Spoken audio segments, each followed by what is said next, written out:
Go ahead, Andrew. Thank you, Karine. Two questions. Sure. You have repeatedly referred to the president's outing after the debate at the watch party, his remarks the next day in North Carolina, his appearances at fundraisers, his appearances this morning at the D.C. Emergency Operations Center.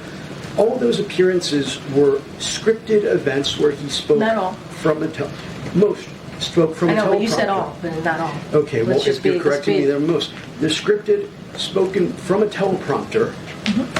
How are Americans supposed to get the sense that the president is fully engaged and capable and thinking off the cuff when he's reading from prepared remarks so often? And why can't he just come down here? The briefing room's 30 seconds away.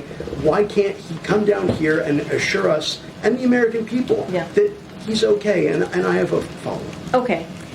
First of all, it wasn't all. It was, you know, when he was speaking in front of the audience, but it wasn't all. When you think about the tarmac, when you think about engaging at the Waffle House, when you think about engaging at the watch party and doing a very long rope line, and when he was at the tarmac, it was in the middle of the night, literally 2:00 at night.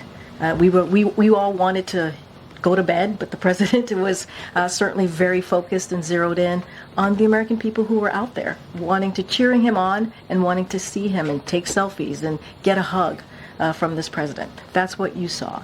And I don't know if you missed this, but I also shared that he has done more than 40 interviews this year alone, and we're going to continue that. He's going to do an interview with ABC, George Stephanopoulos, this week. Those were unscripted. He's done more than 500 gaggles. Those are unscripted, and we want to continue to do that. We do. We want to continue to do that. There's going to be a press conference next week, a NATO big boy press conference, as Justin has reminded us, next week. And so that's going to be important as well. And I have a follow-up. And sure. One of my colleagues behind me shouted a similar question to what I'm going to be asking you, but I think given what happened on Thursday, given the reporting in the New York Times and other outlets about the president's more frequent lapses, losing his train of thought, all of us saw what happened on Thursday where he simply could not form coherent answers to many or some, if you will, of the questions, and here to lapse into nonsensical answers at the end. We beat Medicare, for instance. I'm going to ask something delicate, and you may not like it. The president may not like to hear it if he's watching, but I think the American people need to get a yes or no answer on this.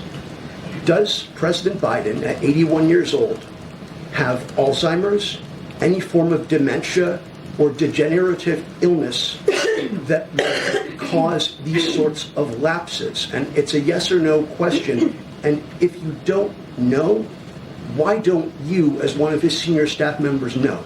I have an answer for you. Are you ready for it? Yes. It's a no. And I hope you're asking the other guy the same exact question. Okay. Go ahead.